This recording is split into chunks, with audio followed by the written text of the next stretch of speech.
I destroyed my wife's dream life with one simple signature on divorce papers. Here's why she deserved every bit of it.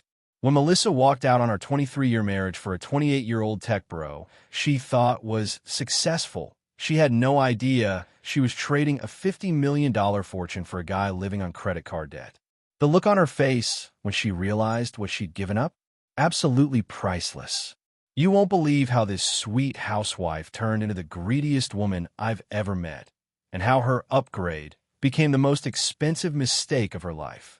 But before I tell you how I completely destroyed Melissa's gold-digging dreams, smash that subscribe button, because justice stories like this don't come around often. Now, let me take you back to where this nightmare began. For 2 decades, I thought I had the perfect marriage. I'm Kenneth, 58 years old, and I built my life around making Melissa happy.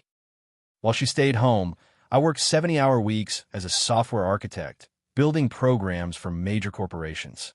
To her, I was just a boring tech guy who spent too much time coding. What Melissa never bothered to learn was that those boring projects were worth millions. I developed 3 proprietary systems that companies licensed worldwide. But I kept our lifestyle modest. We lived in a nice but not flashy suburban home, drove reliable cars, and I rarely talked about work. "Why can't you be more ambitious like other husbands?" she complained, scrolling through social media, showing off her friends' luxury vacations and designer bags. I'd always respond, "We have everything we need, honey. Isn't that enough?" She'd roll her eyes and mutter about how I lacked vision and drive. I paid for her yoga classes, her girls' trips to wine country, her expensive organic groceries. When she wanted to redecorate the house, I handed over my credit card without question. When she crashed her car, I bought her a new one the next day. Looking back, I was enabler to her growing entitlement. She started treating me like a paycheck instead of a partner. "You never take me anywhere exciting," became her constant refrain. Bryce's husband just bought her a boat. But Melissa was about to cross a line that would cost her. Have you ever had someone take advantage of your kindness? Let me know in the comments. The betrayal started at her yoga studio. His name was Bryce, 28 years old, drove a leased BMW, worked for a startup that hadn't turned profit yet. But he wore expensive clothes, posted Instagram stories from trendy restaurants, and talked big about his next big deal. "Kenneth, we need to talk," Melissa announced one evening, her voice cold and rehearsed. I looked up from my laptop, where I was reviewing contracts worth more than most people's annual salary. "What's on your mind?" "I'm not happy. I haven't been happy for years." She stood there in her $200 yoga outfit, paid for with my money. "You're comfortable, safe, but I want more than comfortable." "What do you mean?" I asked, though a sinking feeling told me I already knew. "I've been seeing someone who understands what I need." Her voice gained confidence as she spoke. "Bryce is everything you're not. Ambitious, exciting, successful. He's going places." I stared at her for a long moment, processing the words. "How long?" "6 months. No scam, no apology. Just cold calculation. I'm filing for divorce, Kenneth. Bryce and I are moving in together." The audacity was breathtaking. She'd been cheating for half a year, planning her exit, all while I paid for her lifestyle and trusted her completely. "I see," I said calmly, closing my laptop. "And you think this Bryce can provide for you the way I have?" She actually laughed. "Provide? Kenneth, the man drives a BMW and wears Armani suits. He's closing deals worth hundreds of thousands. You sit in your little office writing code all day." What Melissa didn't know was that I had been building my case for months, not against her, but for the inevitable day when my biggest business deal would close. After Melissa's confession, I did what any good software architect would do. I gathered data. It took me exactly 48 hours to learn everything about Bryce Henderson, age 28, entrepreneur. His LinkedIn claimed he was a growth strategist at a startup called NextGen Solutions. Impressive title. I dug deeper. NextGen Solutions. Revenue last year, $47,000. Total employees, 3, including Bryce. His executive salary, $32,000 annually. The BMW, leased with payments that consumed half his income. The Armani suits, knockoffs from outlet stores, which I confirmed by cross-referencing his social media posts with purchase dates from discount retailers. But here's where it got interesting. Bryce was $47,000 in credit card debt across 7 different cards. He lived in a studio apartment with a roommate who was actually covering most of the rent. His successful businessman act was smoke and mirrors for broke millennials trying to impress older women. Meanwhile, the legal documents I've been waiting for finally arrived. After 5 years of negotiations, my 3 software patents had just been acquired by Microsoft. The final number, $52 million, plus royalties that would generate approximately $3 million annually for the next decade. I'd known this deal was coming, but the timing was perfect. While Melissa was packing her bags to move in with a broke fake entrepreneur, I was officially one of the wealthiest software developers in the state. The divorce papers she served me the next week were almost comical. She was demanding half of everything, plus alimony, plus the house, plus both cars. Her lawyer had clearly assessed our modest lifestyle and figured she was entitled to a comfortable settlement from a middle-class tech worker. She had no idea she was about to demand half of $50+ million. I decided not to tell her. Yet, by the time I was done gathering evidence, I had enough to destroy both their fantasies. But that wasn't enough. I wanted them to destroy themselves. What would you have done at this point? Justice or mercy? Comment below. But that's not even the worst part. My strategy was beautifully simple. Let Melissa dig her own grave while I documented everything legally. You see, what most people don't understand about software development is that it's taught me to think in systems.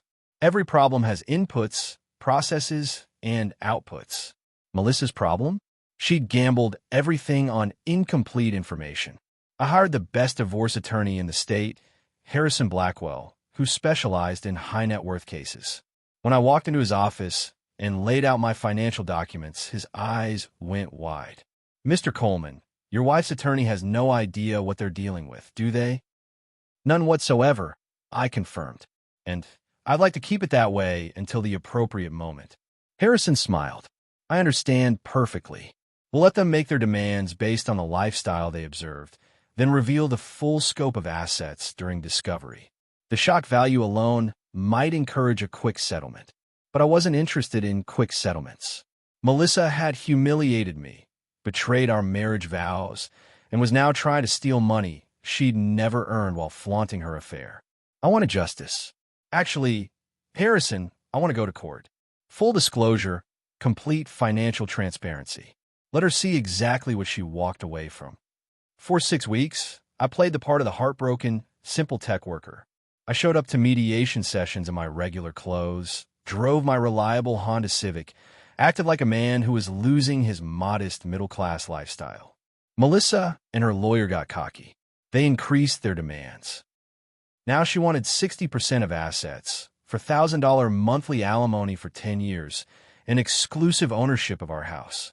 After 23 years of marriage, I sacrificed my career for Kenneth, she told the mediator with a straight face. I deserve security. Meanwhile, Bryce was posting Instagram stories of their upgrade lifestyle. Dinners at expensive restaurants, paid for with maxed-out credit cards, weekend trips to wine country, financed through cash advances, shopping sprees for furniture for their new place, a rental that Melissa's anticipated settlement money would supposedly cover. The best part? Through my business network, I discovered that NextGen Solutions was about to fold. Bryce's next big deal was actually the company desperately trying to find buyers for their worthless app before declaring bankruptcy. They thought they were dealing with a boring, predictable software guy who would cave under pressure and give them whatever they wanted. They were about to learn they had messed with a multimillionaire, someone who'd just become worth more than some small corporations. Little did they know I was just getting started. The court date arrived on a rainy Tuesday in November. Melissa strutted into the courthouse wearing a designer dress, probably another one of Bryce's credit card purchases, confident she was about to secure her fair share of our modest life. Her lawyer, Anderson Gray, had been treating this like a routine middle-class divorce. Split the house value, divide the retirement accounts, establish reasonable alimony. Simple math for a simple case. Harrison Blackwell entered that courtroom like he was ready to prosecute a murder case.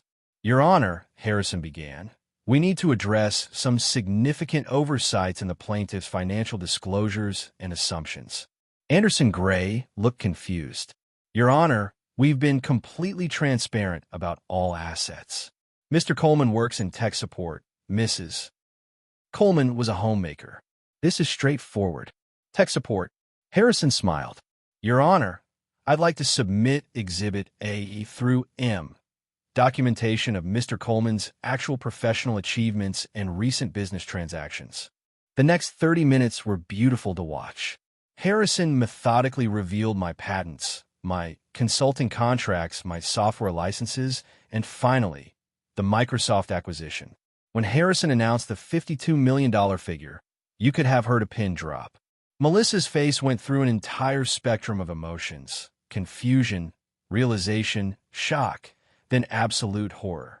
She whispered something frantically to her lawyer, who was frantically flipping through papers trying to understand how he'd missed a $50+ million business transaction. Furthermore, Harrison continued, "We have evidence that Mrs. Coleman has been cohabiting with one Bryce Henderson for approximately 8 months, during which time she has been financially supporting this relationship using marital funds while deliberately hiding assets from her current romantic partner." The judge turned to Melissa. "Mrs. Coleman, were you aware of your husband's business transactions when you filed for divorce?" No, Your Honor. Kenneth never told me about any of this. And yet you were demanding a 60% division of assets you believed to be significantly smaller?" Anderson Gray tried to recover. "Your Honor, Mrs. Coleman contributed to this marriage for 23 years and deserves." "Mr. Gray," the judge interrupted, "your client committed adultery, abandoned the marital home, and is attempting to claim assets while cohabiting with another man. In this state, that significantly impacts spousal support considerations." But the best part was yet to come. After court, I watched Melissa stumble to the parking lot where Bryce was waiting in his leased BMW. Through my lawyer's investigator, I knew that NextGen Solutions had officially filed for bankruptcy that morning. Bryce's job had just evaporated. I rolled down my window as I drove past in my reliable Honda Civic, the same car she'd always mocked. "Good luck with the upgrade, Melissa." But the best part was yet to come. You won't believe what I discovered next. 3 weeks later, I got the phone call I'd been expecting. "Kenneth," Melissa's voice was small, defeated. Can we talk?" "About what, Melissa?" I thought Bryce was everything I wasn't: ambitious, exciting, successful. "Please, can I come over? Just for a few minutes." She showed up at our old house, which the court had awarded to me, driving her reliable Honda Civic. The same car she used to complain about wasn't exciting enough. Apparently, Bryce's BMW had been repossessed. "I made a mistake," she began, standing on the porch like a stranger. "You made several mistakes," I replied calmly. "Which one are we discussing?" "All of them." "Kenneth, I had no idea about your business, about the patents, about any of it. If you had known I was worth $50 million, you wouldn't have cheated on me." I shook my head. "Melissa, that tells me everything I need to know about who you really are. But we could start over. I could move back in. We could work this out." "Where's Bryce?" Her shoulders sagged. "His company went bankrupt. He can't afford the apartment anymore. He's moving back in with his parents in Ohio. And the credit card debt. How did you never mind?" "Yes, it's worse than I thought." I looked at this woman I'd loved for over 2 decades, who had thrown away a faithful marriage and a fortune for 6 months with a broke 20-something living a fantasy life on borrowed money. "Melissa, you made your choice based on what you thought you wanted. You didn't leave me because I wasn't a good husband. You left because you thought you could do better financially. The divorce is final. You got exactly what you deserved, nothing." "Kenneth, please. I'm sorry. I'm so sorry. I'm sure you are. Sorry you got caught. Sorry you chose poorly. Sorry you didn't know what you were walking away from." I paused, "But not sorry for betraying 23 years of marriage. You're sorry for the consequences, not the choices." She stood there for another minute, realizing that her dream of reconciliation was as fictional as Bryce's bank account had been. The final court judgment awarded Melissa $500 per month in temporary spousal support for 2 years, barely enough to cover basic expenses. Everything else remained mine, including the satisfaction of watching her upgrade become the most expensive mistake of her life. Justice was served, and karma had the final word. 6 months later, I heard through mutual friends that Melissa was working as a receptionist at a dental office, living in a studio apartment across town. Bryce had moved back to Ohio and was working at his father's hardware store. Meanwhile, I used part of my Microsoft money to start a scholarship fund for women in technology. Real achievement, not fake Instagram success. The lesson? 20 years of character and loyalty can't be replaced by 6 months of excitement and empty promises. Some upgrades are actually downgrades in disguise. If you enjoyed seeing this gold-digging cheater get exactly what she deserved, you'll love my next story about an entitled son who thought he could steal his father's business, until dad showed him what real power looks like. If this story got you thinking, go ahead and hit that like button. Don't forget to subscribe for more real stories that hit deep, and tap the bell so you don't miss what's coming next. And hey, if you know someone who needs to hear this one, share it with them. Thanks for watching.